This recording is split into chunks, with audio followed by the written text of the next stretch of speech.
Welcome to episode 91 of The Voices of Boyle. Our guest today is a Boyle man born and reared in Plunkett Avenue. He sits down with us to talk about his upbringing, the loss of his dad, the journey he's been on since, and a vision he has for bringing something truly special back to the town of Boyle. Sit back and enjoy. This is our conversation with Vincent Beirne.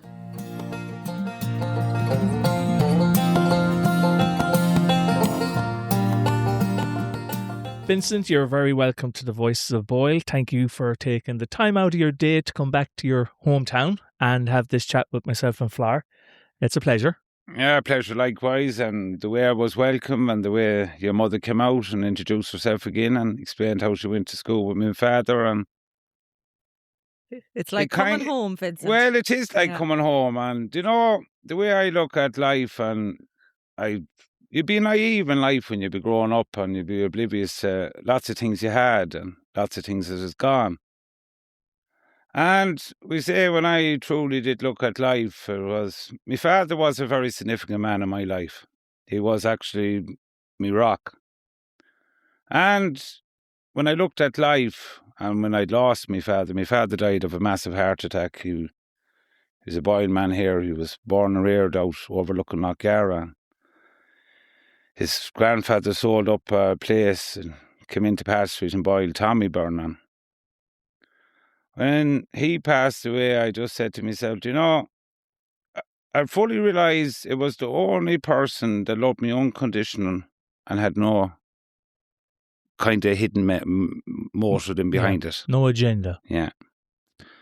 And he died of a massive heart attack, and I spent 50 minutes trying to resuscitate him back, and then at that precise time, the way I evaluated life is that you're nearly a small bit, when you come into the world, it's like the logbook of a car. Your details is all there, and you're going to step out of this life at whatever time. And when I was born and reared here in Boyle, I was in Boyle, and till 19 years of age, my father sold up and we moved to Loughlin, and at that precise time, my father, thankfully, he gave me a bit of guidance, and he invested in a derelict house for me above Loughlin village, and I renovated it, and that's when I realised exactly that the system wasn't designed for people to move on in life, and if you go up again certain clientele in certain areas, well, both them and the law will come down again you, to such a stage that I lost one of my properties at 21 years of age, and due to another man claiming adverse possession. So I realised that all the work I had done went in vain because I went down in case and all and lost the property. But everyone thought that time it would be absolutely the ruination of me. But no, I was up the next day and a dumper going around, and people just said that fella was mad. But it was an element in me, and I'm very thankful about it. And maybe it was a responsibility of me as being the eldest of six. I was designed not to fail, and I was taught into you not to fail. And that was one thing I'm very grateful to my father. He decided me, no matter what, get up. Because my own father, God rest him, there was two of my brothers that had glaucoma and that, and he had problems went up and down to Timper Street and all. And I could see the struggles he had in life, but no matter what way, he never let them get to him. And he always had that smile. And he always had an even balance with it, with the six of us. Yeah. But when we go down about Boyle, and the way I look at Boyle was a very innocent town. There would have been a bit of stigma attached to if you came from certain areas in Boyle, where there was kind of nearly like people nearly thought they were more superior because they lived in a certain area. And sadly, the way to look at it, you might be dressed up in nice clothes, but if you're not nice within, you're not a nice person. Mm-hmm. And that holds true to this day. Yeah. And I think them old kind of sentiments about certain areas of Boyle, they're being dissolved now lately, I think, to a certain extent, because people have realised that people are people. It doesn't matter where you come from. As long as you said, if you're a good person, you're a good person. It doesn't matter what area you were born in. So you grew up in Plunkett Avenue. Yeah, and I grew up in 5 Plunkett Avenue, and the time I had in 5 Plunkett Avenue, like, it was a very harmless time in life. You go off there and first saw my father would be very much of a fella that would be actually very much of a protector of the family. we would be in the only house in the estate that would have a second set of gates, and he would only let us in the backyard until we hit a certain age. And then we were allowed out onto the road. And then when we got out on the road, it was things like playing marbles, and you go down to the old famine graveyard there, and I didn't understand the symbolic of the famine graveyard that time, but you play around us all day. And then when you get later in life, you say to yourself, well, there wasn't even a lot of respect for the famine graveyard because they built houses on summers, and when you weigh up the whole element of that estate, it was actually an energetic level that wasn't right, and I don't know that anyone ever go around to rectify it. And I remember I seen the transition of where they put a swing and a slide in the thing, and that time when they were working on it, they got skeletons of people that would have lost in the famine time. But sadly, our good land of Era, there's a lot of heartache and woes that people will never understand about. And it's in our DNA, and people do wonder, why do we go around with this sense of a loss in us? Well, it's due to the troubles, starvation, how people were evicted and tortured for just trying to keep themselves right. Yeah. It's a change in Ireland, as we know, and a lot of people they refuse to come to the terms, I think, in a lot of cases, Vincent, that we are in a very, very change in Ireland, town by town. It's been eroded of what we used to have. And I know a lot of people will turn around and say, we're not losing our traditions, but we are to an extent. Well, sadly, the situation, I would have been very vocal about what was going on in this situation. It's not on a racism level or anything else. I used to see that people one time, when they had their town, there was a sense of loyalty, respect, and I was brought up that way, to have a sense of loyalty, respect, and kind of value what was around you. But then there was an external element that could come along and they could force something in, and people did not really know what was going on. And sadly, some people are very much shaded in relation to what's being put out on the news, because the news is infiltrated in such a way. It's one tactical move, and sadly, the aged people do not know. But the way I look at life, and you can kind of see the way it is, certain people that would have an understanding about it, they were taken out in a natural way, because I don't think they'd be able to deal with it today. Because I often said to individuals, what's unfolding now within the land, if it was to happen 20 years ago, there'd be a different stance. There was different people there. So they slowly diluted the individuals down to such a stage that they don't even know what their sexuality is. And I have nothing against people with their sexuality, but my eldest daughter there, she was Letitia, and I had a kind of an understanding of that, and I wanted to bring her down the road of karate. So I entered her into karate at 4, and your man said, that girl is very young. Well, I said at that precise time, I said, a child is a small bit like a sponge, and if they absorb a bit each day, it'd be good. So I had that kind of understanding at that stage. So where my daughter today is a first black belt, and she's gone on to her second black belt. And even my own way, the way I look at soul contracts and the way you evaluate through life and everything else. I was doing Shona Can karate, and I used to often wonder what these catches was up and down the road. I couldn't see the point in it at that precise time, and I was in my late 20s, early 30s. But it was only when I went down the road of shamanism, it was a form of discipline, and it was a form of meditation and everything else. So I realised at that precise time, the way I was going in my circle of life, I was actually evaluating myself to where I am today. We're all going on different evaluations of life. Some people don't understand. And for me to be who I am today, I had to do serious work within myself. And when I'm on about serious work within myself, it's a matter of cutting energetic ties. It's a matter of gathering elements of your soul, because down through life, you could be born into this world and you might feel a sense of incompleteness within you. You don't know what it is. But our soul is an energy, and if there's parts of that lost in time, you're going around a bit deflated. Sadly, some people go down the wrong route of addiction, and that's to get the temporary fix to solve this, but unfortunately, it never solves it. I never was in the road of addiction myself, thanks be to God, but I dealt with individuals that has been in addiction. Some of them very successful stories that put in the work, went back and journeyed, got elements of their soul, went back into ancestral linkage and gathered elements, and disconnect. And this is another aspect too that each one of us has. We don't seem to respect the people that was there before us. And I remember it was over 4 years ago.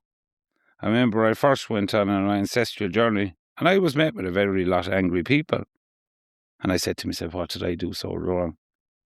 Well, sadly, they were very annoyed because there were so many of us around, and we didn't respect them. And we kind of took things for granted. But then as I revelated out through this shamanic work and shamanic journey and everything else, I was met with my father, my grandfather. It would be a lower world journey we went on, and there would be different pathways you go. Sometimes it could be through wooded lands, it could be on beaches. I met them at a beach, and they said, we always knew there was something wrong, but you're the man to deal with it. And to be honest with you, I felt very emotional. Even today, it would bring a tear to your eye. And when you go back in and you go back into your Akeshi records and you go back into your previous lives and you go back into, there's none of us perfect and none of our families was perfect. And I had to go back into 15 generations ago, and there was a wrong done and that wrong carried down through the whole line. And I seen that wrong. And it was just said to myself, what type of people were we? And sadly, there's a bad cookie in every family. And I met that bad cookie, and I seen that bad cookie. And on an energetic level, the family was carrying that all down the line. That's interesting, because I had an episode with another lady who does ancestral constellations. Yes. And she talks about exactly what you're talking about there, Vincent, where there could have been an issue we carry down almost like a genetic. Yeah. Well, it is. It's in your DNA. It's in your isn't it? DNA, Yeah. these problems from previous generations. And unless they get resolved, they keep carrying down. So that's very interesting. So let's bring it back maybe to you're a shaman. I'm a shaman, yeah. So what shaman? So what exactly? Tell for people that don't know. A shaman or a shamanic healer. I would. A shaman is a person that would be actually born out of two shamans. My young lad there now, he will be a genuine bloodline shaman now, because she is a shamanic healer and I am a shamanic healer. Wow, Susan is as well. Yeah, I trained her. Wow. Right. Okay. I trained her. So he would be our two shaman. He would be a genuine shaman. He is a genuine shaman. Okay. I am a trained shamanic practitioner. To get the title of a shaman, I would be actually lying to myself. Right. I would be giving myself an honour that I wouldn't have. Yes. And the way I would look at it, how I would classify myself as now, I would do a lot of, we say, people that would be in addiction, people that would have went down the element of drugs and alcohol, even gambling. Sadly, even sex addictions. I dealt with one individual there, I'm not going to mention any names, and he had gone down this road that he was spending in excess of £600 a week on escorts. He did not know what was wrong. He went down many a path, could not solve it. And he came to me and we were, how would it happen? It's a one-on-one healing. Sit down with them, don't know nothing about him. We would enter maybe half an hour of dialogue. And I would take divine routes in a pathways to go on a journey. So the first journey anyways, we opened up sacred space. I would bring people on a journey through a certain pathway, and I would bring them through a taster state with the shamanic drum. And sometime in the future, if you want, I'll bring the 2 year on a journey. I'll offer to you and you can experience it, and you can see what you think of it if you never experienced it before. And with that then, we gathered one bit of knowledge. And on the third journey, when it was all completed, that man wasn't at that because he was mad about physical interaction with a person. It was the lack of love from his mother. And when he was going in, paying for this, he was getting that sense of thing in it. But that man, God found out what it was. His mother was still alive.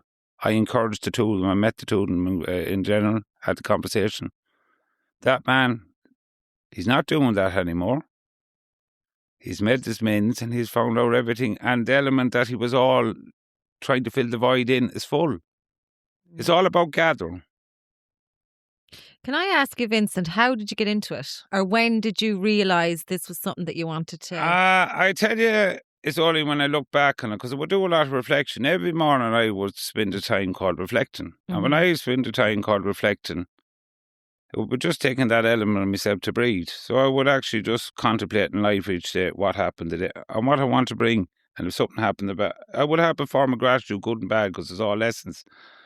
But when my father passed away, that's when I looked at life. And I was working for an Northern Ireland man, and I was above in a village in the west of Ireland. And I was after coming out with a marriage. And, do you know, I was a bit naive to the world, because I still thought it was the harmless-go-lucky Ireland that was in before I got married. Because when I got married, my main role was to keep a house, keep kids, work. I never passed in heated outside situation. And if 10 years ago, if someone told me I'd be the person I would be today, I say, whatever drugs you're on, you want to take more of it. Because I could never, because even my eldest daughter just said to myself, you've changed the law. Well, I said, to be honest with you, Letitia, I wouldn't pass much heat or anything, even a bird unless the bird shit me. And then I say, why did the bird shit me? See, I was so absolutely, I was brought down an avenue and I didn't pass heed of anything else. And this is how they want each person to be. They don't want you looking outside the box. They don't want you looking at yourself or knowing yourself. They just want you one avenue, keep on that avenue. And if you're lucky enough to see pension age, good and well. But if you're not, good and well too. Because you are designed to slave. It's all enslavement. And the sooner people realise this, the better. It's like, as soon as you're born, you had to register your child now by law. You had to register. I have a lad in there, he's over. You cannot but not register that lad. It's against the law. Then as soon as you're registered, you get your PRSI number, and it's like the number plate in your car. That exists you the whole way. That's your tax number the whole way through life.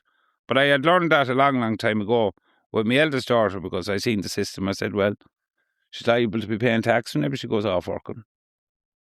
But that's what, so I was a bit confused about life myself before I went down this path. So I went to a woman in the village anyways, and first of all, when she came in and she gave me a hug, and I said, oh, yes, don't tell me she's one of these women, because I was just witnessing all this situation all around. I said, it's a hope to God I haven't come in for this.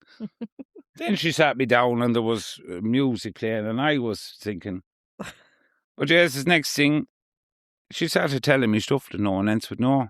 She could tell me about my father and different aspects, and she could tell me that my father passed away and how I was set with and tasked the only person to be there for this because no one else could deal with it. And that was great. And he gave me different revelations on that day, but it's very funny as time went on, days surpassed. And it's not that what was said to me that day instigated the path I would go, because no one would actually have that element of control on me. And then there was another man I knew very well. There was a very spiritual man, but he would be more on the Bible basis. And that poor man, sadly, he went through an episode where his wife, or his childhood youth, and we were working together one day, and he was telling me anyways about the situation. And I said, yes, I said, I doubt, Jason, your wife is having an affair. He said, what do you mean, Vincent? Well, I said, I doubt your wife is having an affair. He said, we'll take an early lunch. But yes, I came back anyways from the lunch anyways, and there was no sign of Jason. But Jason, I tell you how much he loved that woman. He gave her one of his kidneys, and his health went into bad health. But it went on to the situation then that he came back to me and he said, you're right, Vincent. And sadly, I did not know much about Jason's past. But with that trauma and that revelation again to life, he had an old addiction that got inflamed in him.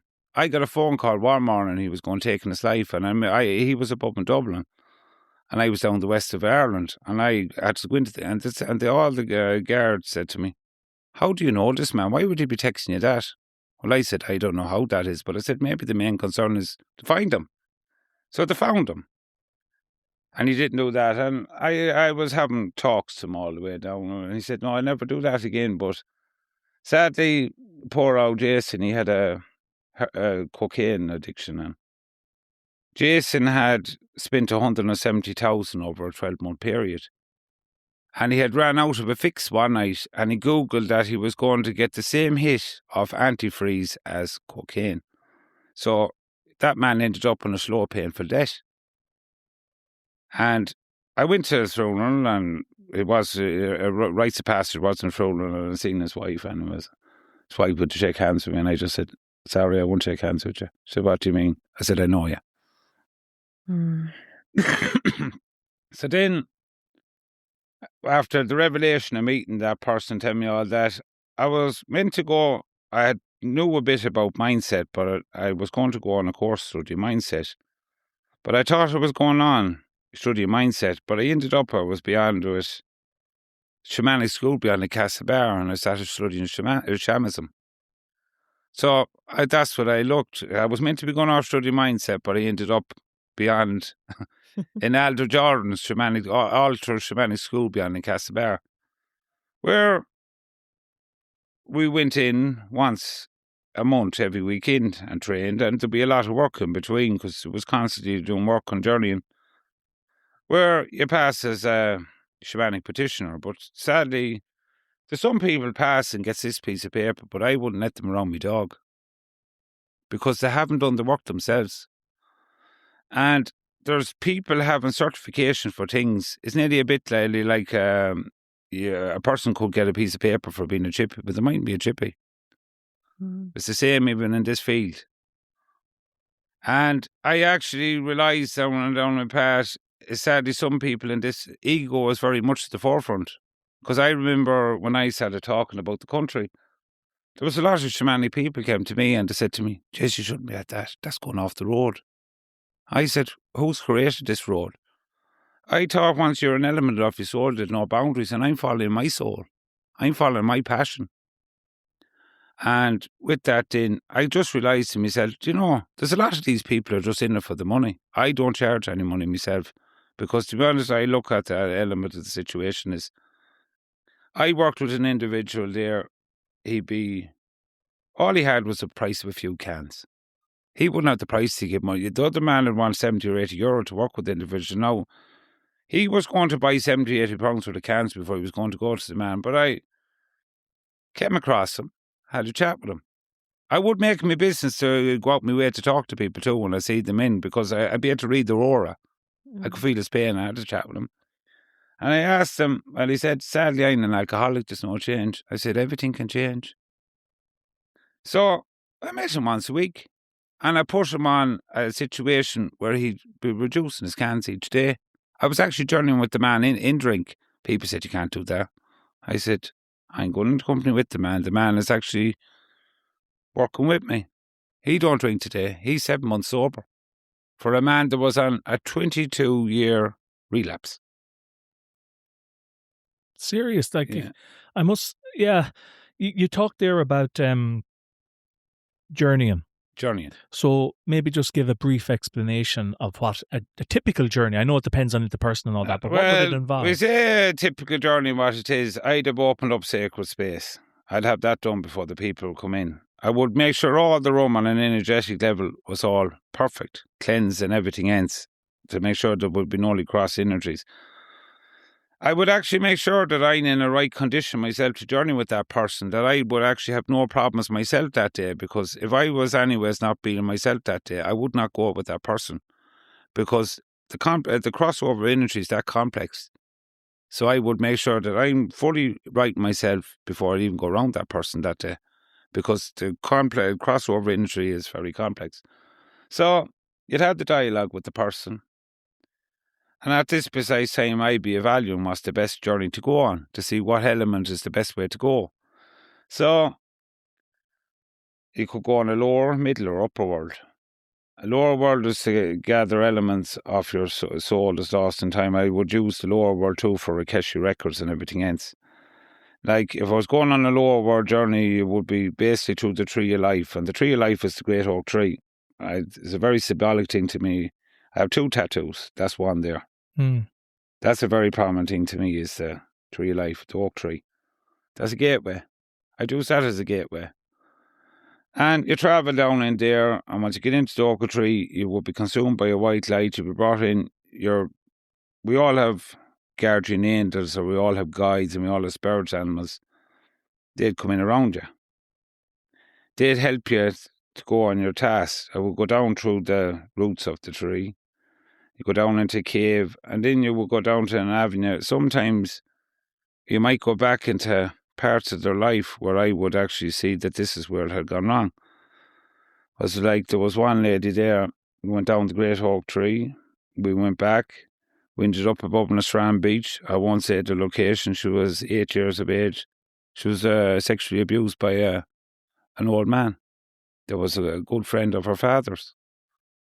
She didn't know what had happened to her, but she knew it that day. What does go on? Spirit will only relay messages at divine time. If he doesn't think the person is right, he will not relay, because they know that when they're vulnerable. And this is the beauty of it all. When I'm journeying with the person, I can see all this too, because my guides is very much in play there too, and they're guiding me in, and I'm getting the full visualize off into the whole. I can see it. And some people say, are you sure you're not imagining this? When there was two people in the room and the two of us, the one story. So would that be a form of, when you hear someone being hypnotized, Vincent, you'd hear them kind of being to go through a regression. Is that the word? Yeah. Is that something similar that you would experience on behalf of the person? Well, that you're I tell you what the situation is. You be in a safe place, a happy place. Each one of us has a safe place and a happy place. That's where I would start out and the individual would start out my journey. Then I'd use a shamanic drum, mother's heartbeat. And you slowly bring them into a Tato state, into that. So you're slowly drumming, and the people are doing a breathing exercise. So they're actually centering themselves and they're focusing themselves in. And with the drumming, some people ask, do you get them any form of psychedelic drugs? No, I don't believe in them. I see people that actually bring people on mushroom journeys. I don't believe in it. Mm. I seen people that were on mushroom journeys and there was that much cross of energy. They weren't right. I seen another person that opened up a sacred space. One negative impety jumped out of one individual and jumped into another individual, and there were 6 months in a psychiatric unit. That's how complex this situation is. It's not a thing you mess with, because you're dealing with some person's life in your hands. And that's the way I look at it. So I would be very symbolic about what I do, who I work with, who I incorporate spirit. Because if I start disrespecting that, the law of the universe is going to hit me. And I actually don't want any. Every day I go out and hold my truth. You have to hold your truth.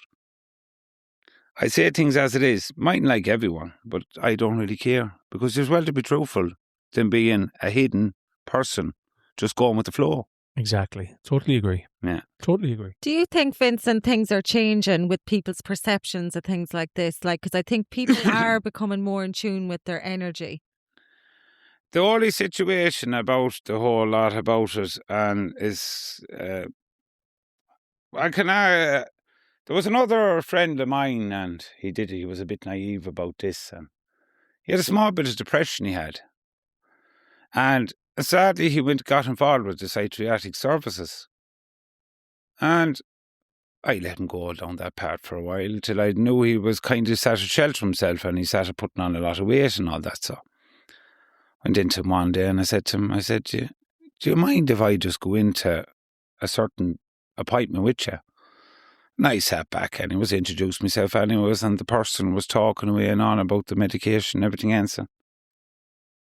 Then I let it go. I introduced myself then, and I told her about the whole field I'm in. And she said, Vincent, I believe you. I know about you. But she said, she was retiring at the same time. She's retired since. I actually do have conversations with her. We do cross-reference in relation to psychological and vice versa. But she said, there's no money in that for us, pharmaceutical companies. So sadly, there's a lot of people that are being medicated today, and you're just prophets. People are deciding to see what benefit they are. See, even a small bit like a sad situation, a lot of these, and the whole of the family unit is demised. When you no longer benefit, we will throw a cast away you and we will forget about you. We have lost respect for our elders and everything. Long time ago, there was 3 generations within the house. True. That's not there anymore. They left it in such a state now that they don't mind the family home, that the state will actually take a hold on that and that will be sold. In ways, it's kind of good too, because sadly, I often used to remember the old county home above in Roscommon, and there was a lot of people up there and they didn't want to be up there, but they were just through in there and the state was paying for it. So then the state said, well, some of these people that have no value on their parents, well, we're going to take a bit of their assets. We're going into a scenario now in the country. They don't want anyone to have anything. And sadly, most of them will comply. And that was said to us a long time ago during the recession that came in the country. People were oblivious to it all, but it's all done by stage and design. If you were lucky enough to hold your own home that time and sail it out through, you were all right. But if you lost your own home, that was it. You were deflating to the demise of the soul. So they were putting you down. So they were giving people the opportunity. It's nearly a bit like the seesaw. Now, it'd be very lucky for the people to balance out. I was lucky enough to balance out in that time because I never got myself in it. But I seen people that went down there and I seen people that lost stuff. I had a friend there. He built this big mansion. And I just said to him, it was himself and the wife were married. And I said, are you planning on having kids? He said, I am. I said, how are you going to keep the house? What do you mean? Well, I said, your wife is going to be off term, and if she goes back to work, who's going to be? He had lost his house before the recession ever came. Because they let you borrow to the max. And they had left in such a stage. I do deal with women, mid-40s, to come into me. Big fancy car there. 70, 80,000 pound car. There was a woman came to me one day. She had a 150,000 pound Jeep. Fancy house. She wasn't happy. She spent all her life, car, house, material aspects. She couldn't have kids. And she knew exactly that her primary role in life in her mid-40s was, I was meant to have kids. That's the way they have now. They have in such a way that they have the poor individuals fearful, first of all, to bring in kids because the world is dangerous. It's not dangerous, it's only dangerous as you're allowed to be. You best keep going on the ladder. And then at such a stage that have you gone that much down the ladder that you might be gone past even the time of having kids. And sadly, a lot of women are realising that now. They put their career first. It's very true. Very, very true. And that's been by design as well, as you said, when you touched on earlier, Vincent, the family unit, they've been working hard for a long time to try and get rid of this. Well, the family unit is sad to say about it, and this is where humans decide to take things into their own hand. Abortion should have never come in. And sadly, there's women that had gone down that road long before this and that travelled to England and all. And, it might sound a bit naive. There's 2 words in life, and I always said this. They're very easy to say, but they have a lot of meaning. Love and sorry. People use them words each day, but they have no meaning to it. For 2 people to lay down in a bed, that is a form of love. But sadly, people today are just using it as a convenience. They've lost respect for their body. And when you weigh up, and this is the sad reality about it, once you lay down with that individual, there's an energetic connection with that individual for 7 years, and people don't know that. Really? There is an energetic connection for 7 years. Sadly, why so many relationships are failing, they have not rectified or energetically severed of the last energy and bring it in. Some people are so afraid now to be left alone. It's nearly like I'll get a lift, I'll go to the next lift and continues this. And they have a demise of destruction behind them. And the sad reality about it all, they have nearly made this socially accepted. One time that would not be socially accepted. But sadly, I feel sad for the youth today. I know when I was growing up, all you'd had to worry about was a drink and smoke and hash. And I was a very young individual. I was very tempted. I was nearly going to smoke a joint myself. But a friend of mine smoked one beyond the Cartown House. And it was a Dublin lady, a joint for a fag. And I seen him collapse and I just said, Jesus, I'll not take that. And that was it. Yeah. And that was the fear. I said, no, I'll not take that. And thanks be to God. But we're in a situation now today that you don't have it. It's cocaine. And if you don't take cocaine, there's something wrong. And I know individuals that cocaine is a big element in people's lives every day. It's nearly like having a cup of tea or coffee. And that is socially accepted in workplace, in school, and all over. But we're a small little island and everything else. It's very easy to stop it. Do you think, Vincent, that good point there about the cocaine is what it is today? Do you think that back in our day, as you said, there was a bit of drink, and well, a lot of it. Yeah. Right? Do you think that has basically replaced what our vice was of drink? Do you think cocaine is the new drink of the modern day? I tell you what has been happening about the situation and it's nearly as far. The corporate was the demise of all. There was a youth that never experienced nightlife. There was a youth in when they came back, all nightclubs were shut. It's like when I was growing up, I used to go to the Powerhouse of Mohan. I'd go to the Castlemore beyond in Balladreen. I would go to Cartown House. I would be out at a young age because I had to laugh. My father was if you could work, you could go out. But I had to laugh. I went down the element of drinking and it would be very blunt. And there was myself and three of my friends. And he said, you know, lads, he said, the best drink for you in year men, get yourself vodka and coke. And we went off and got the vodka and coke. I was very sick. There was another fella jumping into the Shannon. And then there was another fella, then he broke a glass and was going knifing a fella. And that was grand. We got back out of Carrick and Shannon and it was 3 days later. He said, how did that go, man? And it was the best teaching ever. I know, yeah. But says you never again. Yeah, never again. But that's the way he was. Yeah. You learn by experience. I remember I was smoking. I didn't want to smoke. I tell you, I started smoking out. I used to go up to see a friend of mine that was working in a filling station, and on a Sunday, he used to smoke an outfit, and I used to smoke. Then next thing, addiction came in. Yeah. And that time you buy 10 fags for £1.09. And that was grand. And I remember one day I kind of hid it for a long, long time ago. Till I was talking to a new character, myself and Dow, man. And we were sitting there, we were standing at the the Angle Irish Bank corner. And the book said, do you want a fag? I said it was well. And he just looked at me and said, well, if you were meant to smoke, God would put a chimney in your head. That was it. That's what your father said. That's what my father said. He said, if you were meant to smoke, God would put a chimney in your head. Very foolish man. Yeah. But he would not let you smoke around him. Yeah. He knew. He would not let you smoke around him. That's funny. No, he would be very natural. He let you go down, and if you went down, but if you were going a bit too, he pulled the halter back again. He let you experience it, but put the halter back again. But sadly, what has happened now, that family unit ain't there. Yeah. The two people are working. You have a small bundle of joy that's signed it in a way. We have free childcare places. You left in with a stranger.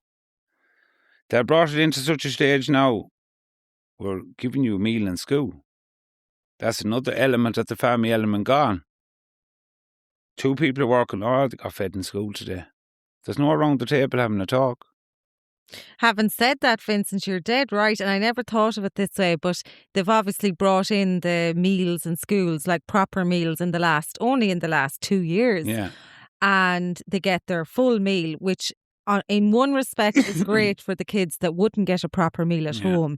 But in the other respect, the amount of families now that don't have the dinner in the evening because the kids have had dinner at school, they'll have a sandwich in the evening. Yeah. And it's all sitting in front of the telly. That's where it's all gone. But you see, it is all done by design. And people had asked, how would you solve this? Well, I said, how you solve this? I said, everyone can sort out and contain their own energy. And if enough collective, everything can fall on an energetic level if enough people start to think of the same. You don't have to get up in arms or anything. And I used to be explaining that, and people say, oh, you're mad. After the Meyer, there was a woman below in Cork. There was a bit of a gathering, but she went off and done her own gathering. She brought her shamanic drum and she brought them all on a journey. And a heap of people were underneath. Oh, that's mad. She was good as that and everything. That woman was doing a more positive thing than anyone else. A person said to me one time, it was another Cork lady, that in the height of addiction, she smokes hash every day. But she's a patron of the country. There's no such thing as a patron of the country. No one lost their life this time round. To think going around with a flag, that's nothing to do with the country. It's actually gone to such a stage, I'm fed up looking at them because they're all over the place. And, they've actually lost a sense of pride because something you see too much of every day. They lose the value of it. Yeah, and that's it. And people think we're going around with this. It's like anything in life. For you to hold something, you should actually realise how symbolic that is. And if you're fueled up on hash or drink, there's nothing too symbolic about that. But they're actually played into the narrative. It's like they put two divisions left and right, and people played into it. I never played into that narrative. I went down to Limerick one time. I went down to a situation. It was a protest. Why I went on in that situation, it was on an energetic level. I knew women that were coming to me for help. They felt uncomfortable because I used to encourage them to go out to the parks to walk. And they were coming back to me feeling worse. And I said, why is this? I said, can you give me a video of why is this? And then they started showing me videos of their phones. And then I used to see certain individuals and I said to myself, well, they're not there for the beauty of the country. So there actually is well designed the way it's all infiltrated. If you're in a park, you're supposed to be out there to enjoy life. Do a bit of grounding. Grounding is hug a tree if you don't want to take your feet off and hug a tree. You don't want to feel somewhat intimidated. And that's what was happening. So that's why I went on to the situation and knew on an energetic level the country was going down. How, sadly, they capitalise on fear. The news spreads fear. So-called patriots of the country, they spread fear. They're playing into the narrative. I don't spread fear. I always ask, and the way I used to say it is, if you're not right in yourself, you can't be right for anything else. Self-love. I know it sounds very selfish, but if you don't love yourself, you're no good to anyone else. And once you get yourself right in yourself, everything around you comes together. And that's where I am today. And it's like the Suzanne there, my current partner. I knew how that was going to unfold because I journeyed to my higher self years ago. That lad in there, I knew what he was going to be. I know what he's going to become. I know my death. I have journeyed to my death. People say, well, it's not nice to know when you're going to die. Well, do you know what it is? Because you know what? I know I can go out there each day, have no element of fear. I don't fear nothing. And that is a great way to be. And if everyone in life got themselves in such a stage that don't feel fearful, because they're accumulating on people being anxious and everything else. People just being anxious, sadly, about them, to go for the quick fix. Sadly, in ladies, is to have a nice bottle of gin there and to have a nice elevated colour there, pink. Doesn't look like alcohol. We consume it. One time it was wine, but now it's gin. To have a nice little colour there, nice little bottle designed for you. Every filling station to have an off licence in it. Why is that? They've made it so convenient. I know the situation when I was growing up in Boyle. You had to go into Paddy Daly's. That was only off licence. There's a few pubs. Pubs is gone. Yeah, that's true. My grandfather there was part of Street Boyle. Andy Carr's pub was there. It was a great pub. That's gone. It's gone a long, long time ago. The building is gone, yeah. Gone. And into the car park. So it's like we're almost, Vincent, we're replacing the old rituals with convenience. Like, you know, I see it where you'd see a lot of people now, a lot of families wouldn't cook a meal anymore. It's the microwavable, the takeaway dinner. Whereas in the past, every house would be making the stew, you know, whatever. We've replaced all that with convenience that you're talking about, I think. Yeah, well, you see, this is the situation in life. Anything the simple is not worth getting. It's nearly a small bit like it was that some people get in a long-term relationship. Well, if you go out there and you meet a man or you meet a woman, and if you're in bed with them that night, they're not worth having. Because how many women were there before? Everyone should have themselves up on a bit of a parapet and keep that bit of pride and respect for themselves. But I was totally demised. I could not understand the system because when I was growing up, you go to the nightclub there, there'd be 3 songs as a slow set. You go out and you ask a girl. And if your friend wasn't brave enough, you'll ask for them and you'll have a shift. And that was an amazing experience. It was. That's all gone. But it was like a long time ago. I was doing my shamanic work and all, and I didn't really wonder. It was only when I was looking at it, and I said to myself, and you know, there was one shift stood out from everything else. It was blowing Ballinagare Hall. And I didn't have that until now again. And I said to a friend of mine, I said, did you ever have a shift that stood out? Oh, yeah. Well, I said, in life, you should never settle for any less than that again. I said, fuck you, Beirne, you had me thinking. He was with a woman, he hasn't the same experience.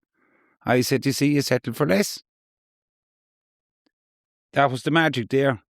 But you know, no more than the situation, there was no phones that time. No. It was to look at the draw. If you went back again, she was there, but she was never there again. She was the one off under. Yeah. Set the standard. Yeah. But you wouldn't know.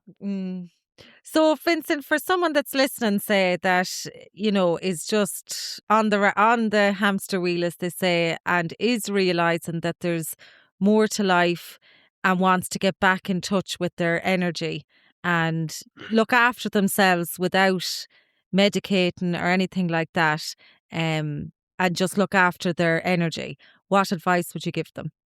Well, first of all, what I would do, just disconnect from the whole system for yourself for a while. A bit of isolation is good.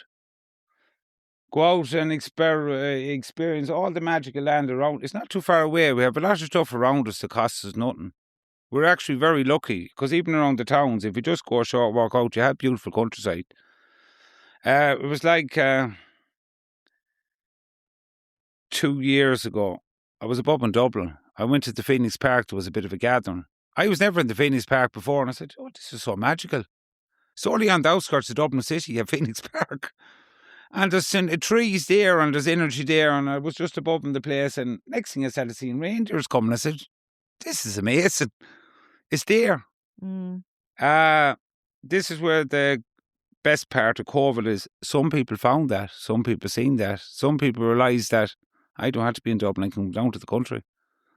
They have never went back. But, so go out and enjoy nature. Do a bit of grounding. If you've gone to such a stage that you have totally don't know, reach out to someone. There's plenty of people there. You should have some element of a close friend. Have a chat with them. Communication is key. Some people don't talk at all. Technology, mobile phone, maybe leave it to one side for a while and genuinely go and meet the person, have a cup of tea. I would still kind of much like to go to meet people and face to face, sit down and have a cup of tea. But not too many like to do that now because so you call to someone's door now, it's like an inconvenience. Well, one time in this country, you could knock at the door and you'd be in and you'll have an out chat and that was it, it's gone. Or even, not even knock, just walk in the door. Yeah, there was some house you could walk into, yeah. An out rambling house, you know. Yeah. That's all gone. And it's a shame, as you said, because that connection with people, as you said, that's what we were made to do, to be social, you know, and not just like the isolation you're talking about. You need that for people maybe to sit down. Just to reflect back. Reflect back. We need that. Yeah. And not to be consumed by the technology that's all around us and to just take a step back. So, yeah, I do see that. I just think, as well, even when it comes to different things like food and movement and all that. Just look back to what our ancestors did. Well, that's the situation where Strip it I back. would do myself. I would do intermittent fasts, very, very, a 3-day fast. Our body is designed to heal itself. People say, do you not get hungry? I said, no. They'll navigate it in such a way that you had to have a breakfast. The breakfast is no good to you. One substantial meal is enough. I could live very happily off the land. I wouldn't need anything. I know how to harvest hawthorn. Hawthorn is very beneficial for the heart. There's plenty of... a person could quite comfortably live out there and eat nothing. But I wouldn't... I can't do that now at the moment because my own respect. Well, come on out here, baby Vincent. I am going to learn you the wilds. Because what do you be done up or something? But I quite do it myself. A person said to me one day, you were missing for 3 days. I said, I did. He said, where'd you go? I said, I was up in the mountain for 3 days. I said, what did you do? And I said, walked around, gathered myself, brought me back. He said, what did you do? I said, I didn't eat.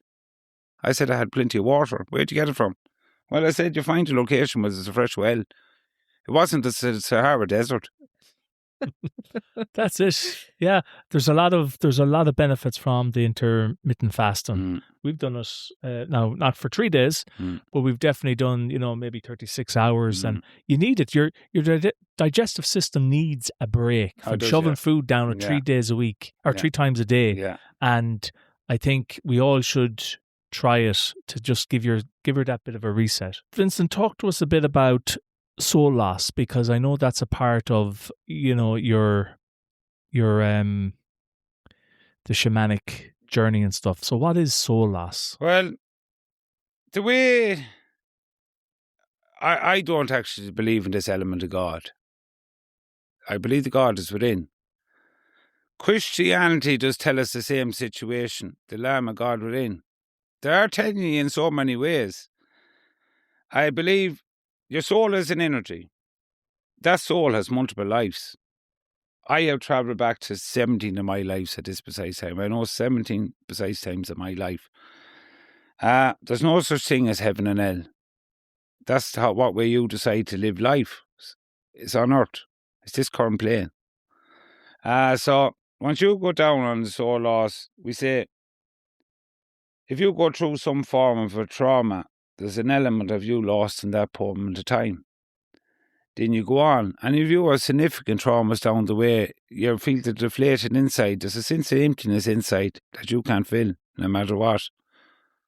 So that's what soul loss is. So I would use shamanic work to go back and gather them elements. It's nearly a small bit like it's the natural situation. You have a motor car out there. And if you only have one bar, well, it's not going to bring you a full tank. So that's probably the easiest way to interpret it. Or a small bit, we say, like, you have a watering can there, there's holes in it, and you keep trying to fill it and it's getting emptied. Your soul's the same. Unless you gather the elements it's gone, you can never fill that. So it's nearly a bit like the watering can that can never be filled. All right, that's a good analogy. And can it happen to anyone? Oh, well, I have dealt with people that had the best childhood and the best situation, and they had this situation, and it was ancestral linkage. It's in most of us. Sadly, our authentic, as us as individuals within this country, is within us, and it's got to do with the famine. It's got to do with the starvation that occurred. It's got to do with the sense that we were taken away from our natural orders in our land, where our ancestors before were good men were killed, women and kids were left to die. We're a very prominent land, but sadly the people don't seem to understand it. That's why even today on an energetic level, we go into jurisdictions. The Crown still is energetically taking land energy from us each day. People don't know it. Mm-hmm.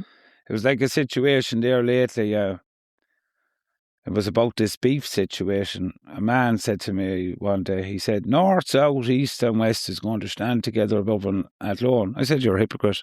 He said, what do you mean? Well, I said, the 6 counties was always in control by another jurisdiction, and maybe you might all stand together, but down the road, it's going to make no odds because it's all a European-led agenda. We are controlled by that. That's the way it's going to go. And sadly, myself going forward, I tried to see would it make a difference to get just a voice. I even ran in the general election there. I knew I wasn't going to get elected, but it gave me a voice. That's right. It was the Roscommon Galway. Yeah, it gave me a voice. I knew I wasn't going to, but I had to admire it. I were very symbolic of numbers. 7 people gave me a postal vote. I was up in the Hyde Park, and people were saying, "Why are you so happy?" I said, 7 people gave me a postal vote.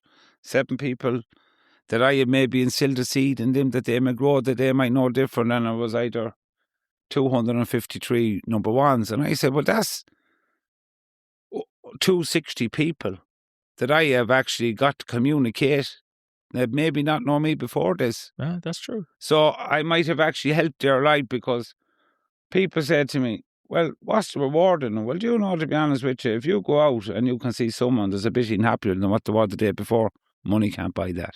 No, that's true. Yeah. You went as an independent? I went as an independent, yeah. Okay. And do you think, what do you think of the current state with the way things are? To be honest with you, this is gone. This country at this time, the control element is gone off. It's all read by a European agenda. Mm-hmm. And sadly, the only situation for this country to be right, you have to pull away totally from. That's never going to happen. Because they're going to give a little incentive with a crumb each time, and the mouse will follow. To such a stage then that they'll have the mouse and the trap will be there and his neck will be broke. And they'll have nothing more for them. And that's the way it's going to unfold. They're giving the crumbs, the mouse is following until he's caught in the trap. And we're not too far away from the trap. We're shortly to SAGMA 2030. That is going to unfold. Only consolation about within the rural parts of the country is going to be a bit harder for them to unfold it because we're a bit dispersed. But they're trying to do their ever that you won't be in the country and you will be held up in a block. And I made a post there not so long ago on Spirit of Freedom on TikTok, and I said the farmer's upset. Well, they kept disconnecting the farmer from the land. 1940s, they brought them up, they created industry. People left the land to go work in the industry. Then the industry all went. Then that's it, that's another segment. We had them disconnected. Now they've gone on to the next one then that to get you totally. It was even like the last storm we had here in February. There was a lot of people there that were in isolated areas, and the electricity companies were trying to say you're not viable to even connect you again. And that's the way they want. They do not want anyone out because if you're out in the countryside, worst comes to worst, if you have an open fire, you can always get a bit of fuel. New house today, the heart is gone. There's a heat pump outside. A fire was always a symbolic place you gather around. There was talks, meetings, yes, laughs, jokes. As that's gone out the house, the heart is gone. So that the heart gone out the new house and people don't know That's true, yeah. That's exactly true. We've said that for a long time. Yeah, you're not going to be sitting around a heat pump. No, you're not going to be sitting around a heat pump. But you know the sad reality about the person in the heat pump, because the last storm I observed it all, and everything was supposed to be, no one would be out before 12 o'clock. But I took a drive around because a shaman observes. So first of all, anyways, there was a place and none of the traffic lights was working. I said, all right. But then, a minute past 11, all the lights started working. If there was no men could go out working, how would it work? And then as soon as the lights went on, the phone went off. Coverage went. So I travelled 350 miles that day. Stopped at different locations to see what was going on. So many people were in disarray, they went into hotels. And every town and every village that I travelled on that road, every place was dark, but there was a big place there with a nice set of lights with a backup generator. It was a pub. Mm. Right. There's not too many people. It's all flicking the switches. It's psychological torture, but slowly they will absolutely drain you down. And you believe that's what's... Oh, yeah, psychological, because I was actually... Oh, during the storm, I went out to my cousins there, Thomas Beirne out, and they were out there. And he had a candle. He said, this is hard. And I said, I love this. He said, how do you survive in this? I said, I do this every day of the week. This is lovely. The quietness. Quietness. Mm. Fire, there's actually a very prominent thing in relation to cleansing and everything else. I would use fire as in my sermons and all for cleansing. I would use all the natural elements. People don't understand that now. Yeah. Very, very interesting. Very symbolic, isn't it, the fire? Yeah, the fire is very symbolic. Fire would be used in relation of detaching. I would use fire in relation to bring new into life. I would use fire in relation of symbolically casting away things is very beneficial. But even as you've probably done many pages more than we have, you'd stare at a fire, whether at a stove or a fireplace. You'd stare at the fire, and there's something hypnotic about listening to the crickle of the wood burn. Well, that was awful interesting. Well, the fire, to be honest with you, the fire will give you messages. Fire will give you messages in the flame and give you symbols. But you know, it was during Christmas. I happened to tell myself, I was in another house watching the telly. I had to laugh, and the top 10 of Netflix was a picture of a fire making noises. Yes. That's right. Yes. And I was thinking to myself, there's the people in their fancy house looking at the fire, and I said, what has the world come to? Yeah. That's true. Yeah. If you think that was in the top 10, there's so many people was looking at birchwood burning. Yeah, and the crackle. Yeah. I couldn't believe it. But doesn't that just show you deep in your nature? That's what you long for. Yeah, but you know, to be honest with you, what the situation was, because I asked a few people that had it, and I said, oh, do you know, it was kind of nice when we were eating the dinner. It kind of looked nice on the wall.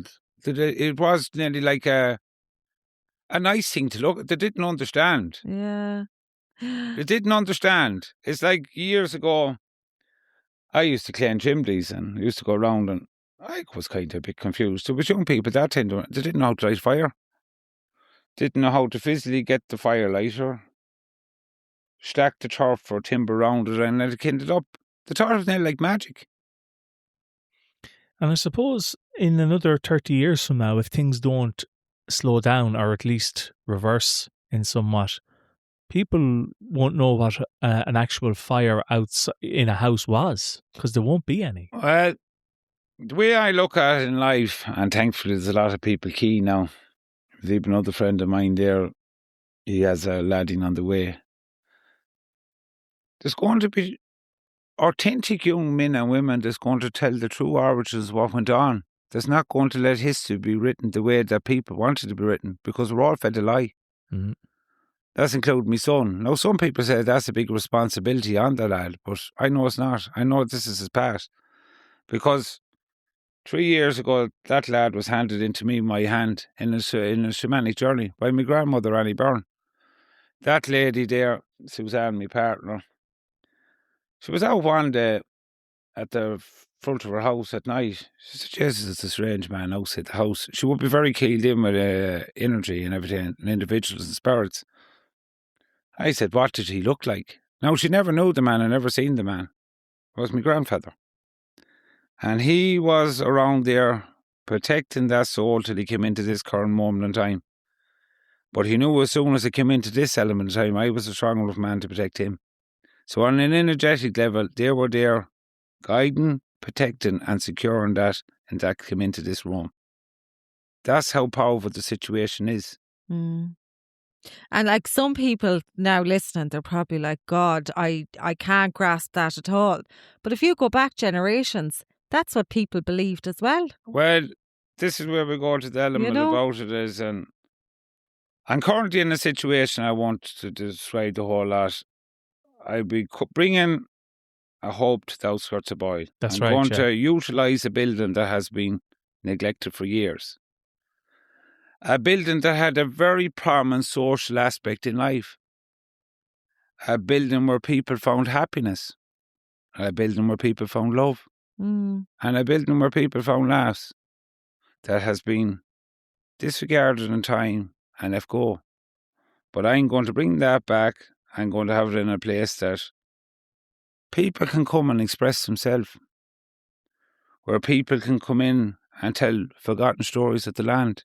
Brilliant. We only talked about this Brilliant. a few months ago, that we talked there briefly about the whole Ramblin' House and how that was such a poignant part of Irish culture and life. And the Ramblin' House, for all intents and purposes, is gone now. Yeah. But what happens if every town had some sort of a Ramblin' House that, like what you were describing, where people could come, have a cup of tea, laugh, get avail of some, some services like you'd be able to offer them, and also have a laugh. Yeah. And tell stories of forgotten times. That's so important. Yeah, well, it is. Well, communication and that sense of people just hearing it, because some people don't really know anything. And when you look at the situation, to have it so disconnected, that they have added in exactly 300 years into life that never existed to disconnect us. So there's 300 years in this whole realm of time. I don't believe in time, but it was put in to disconnect people more. So we're not even in the right time frame in this current time. Like, it's even with the 13-month calendar, that was all got to do with the moon, symbolic around the moon. So they disconnected that people wouldn't actually relate to the moon. The moon is very important there for rebuilding your energy, manifests and all. And people don't seem to know this. They don't want anyone to know anything. The element of the fire, what is there, you're sitting around there, there is decoding going on without you knowing it. It's like, I would go to places, I would be getting decoding. I remember I got a decoding, it was about 5 years ago. It was actually out in Lochgar, it was on my birthday. I went out there. And I started seeing all these things coming down, and I said to myself, I was a bit naive. I said, I think I'll begin to lose myself at this stage. It must have really gone mad on me. Only I was talking to another person, Armagh, very person that's down this road, said you're getting a decoding. And I could know my clarity came a lot different. I was a bit sick for 2 days, but I know my clarity came different.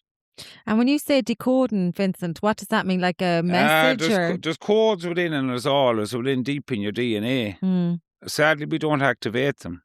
And when you're born into this world, you have them all there. Then that disconnects you. Or they start giving you this narrative, we put you in front of the telly, we give you this, give you that, put you in school. You're not designed for that. Human being is designed to be at one and in harmony with everything. But that much distraction is created now on device, no one knows.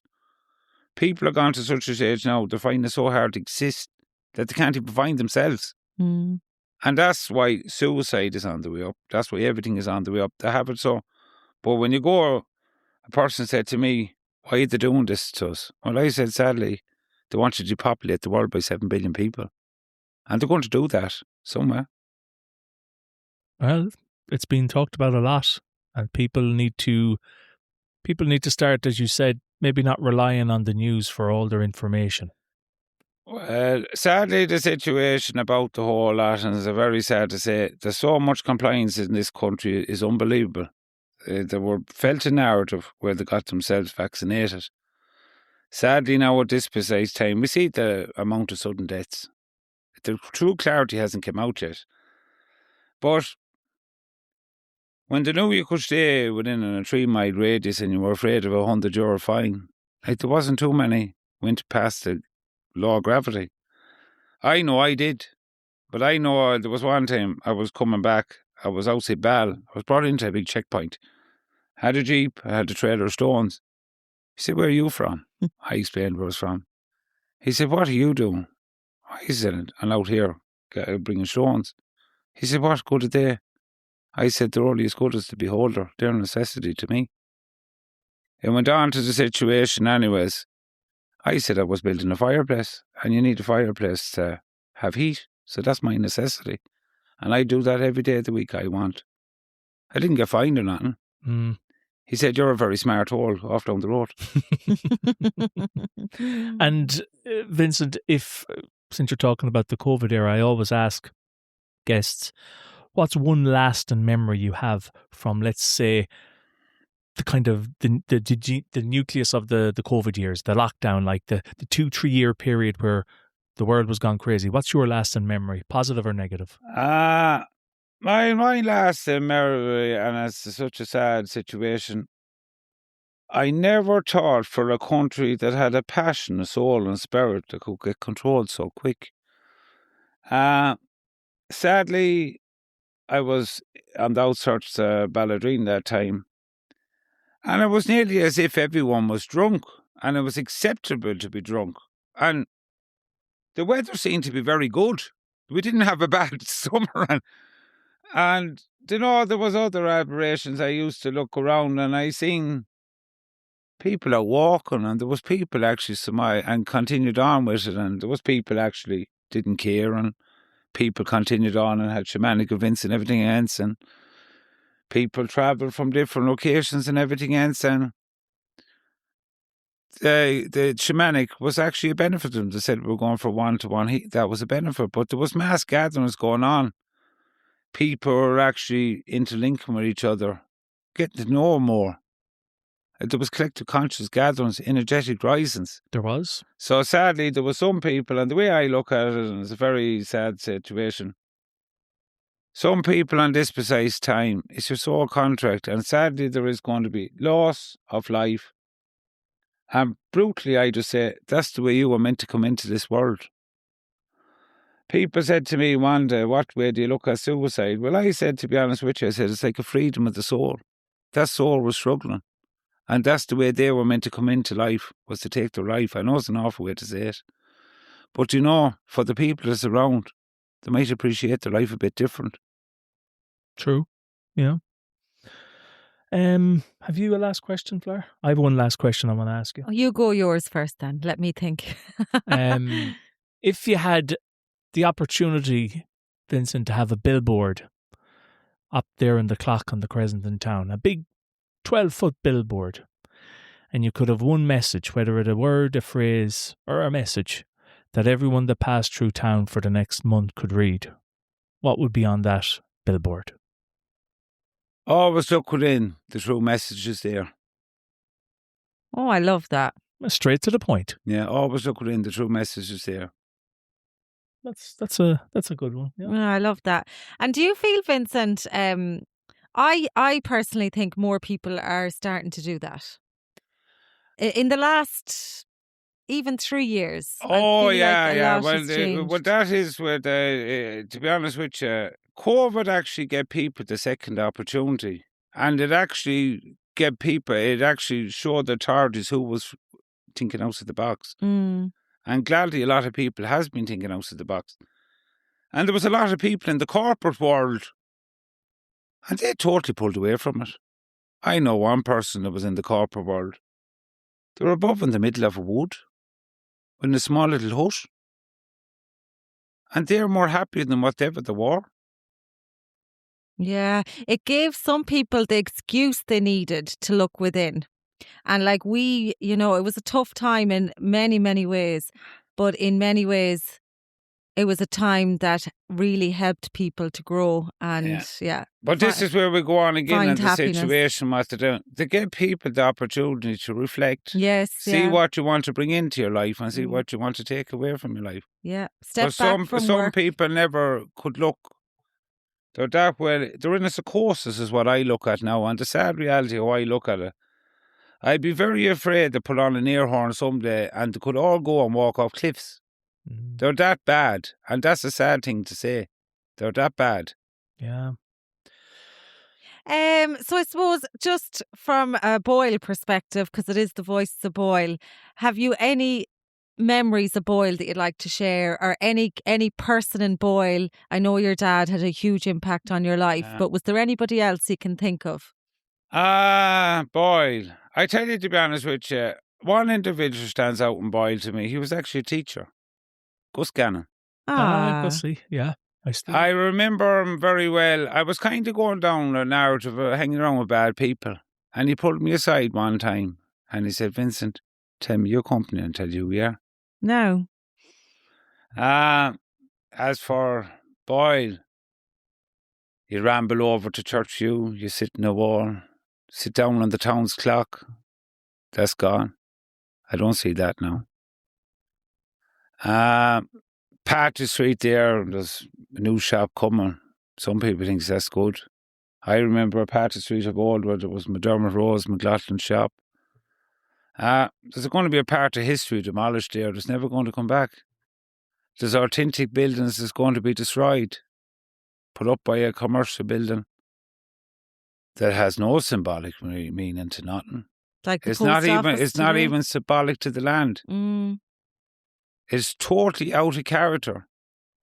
But this is a bit like how they let things go.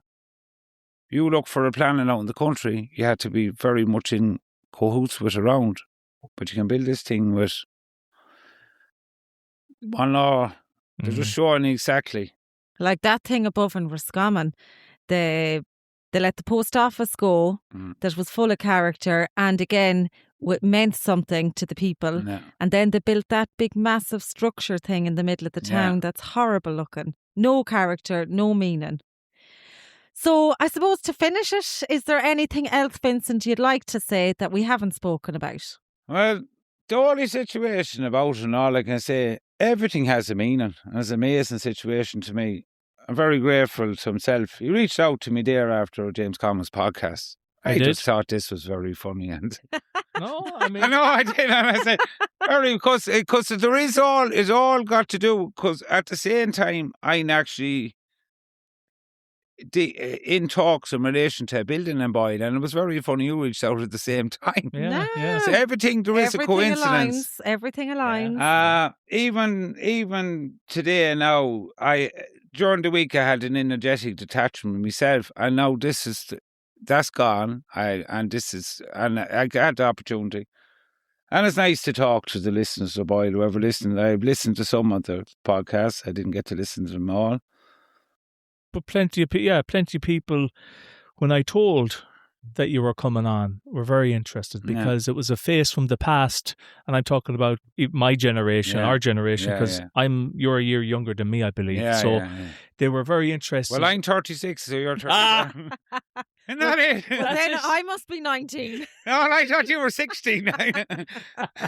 So they were very interested in hearing, because, as I said, it was a face from the past that was going to come back. But before we finish, Vincent, how can people that want to get in touch with you, where can they find you? Well, to be honest with you, it's social media, Facebook, Vincent Edward Beirne, or Spirit of Freedom on TikTok.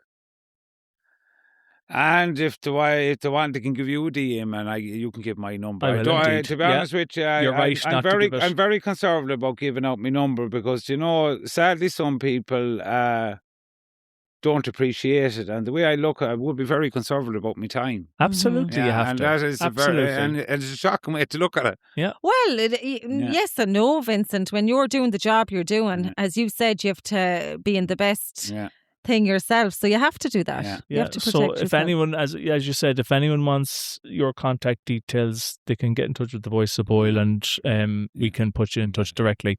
But I think that's it. Really enjoyed the conversation, Vincent. I really appreciate you coming, and best of luck in everything you do. And we hope to see you in Boyle. No, you will see me in Boyle. I know myself, I will be in Boyle, and very grateful to meet the two of you again. Yeah. And very interesting that the two of you together. It's nice to see. We kept it local. Yeah, that's it. Yeah. Well, to be honest with you, that's how Boyle kind of worked for a long time ago. And a lot of places work, because I know there's a village below in the heart of Mayo, and there's no outsiders married in at all. Imagine. And outside they bought into a house, and they're not liked. Because it's a blow-in. Yeah. But they're all interlinked every way. And that's how Boyle was one time. It was a very similar, everyone married everyone. It was few and far between. Keeping the tradition going. Yeah. Well, listen, Vincent, thanks very much for coming on the Voice of Boyle. Thank you. Thanks.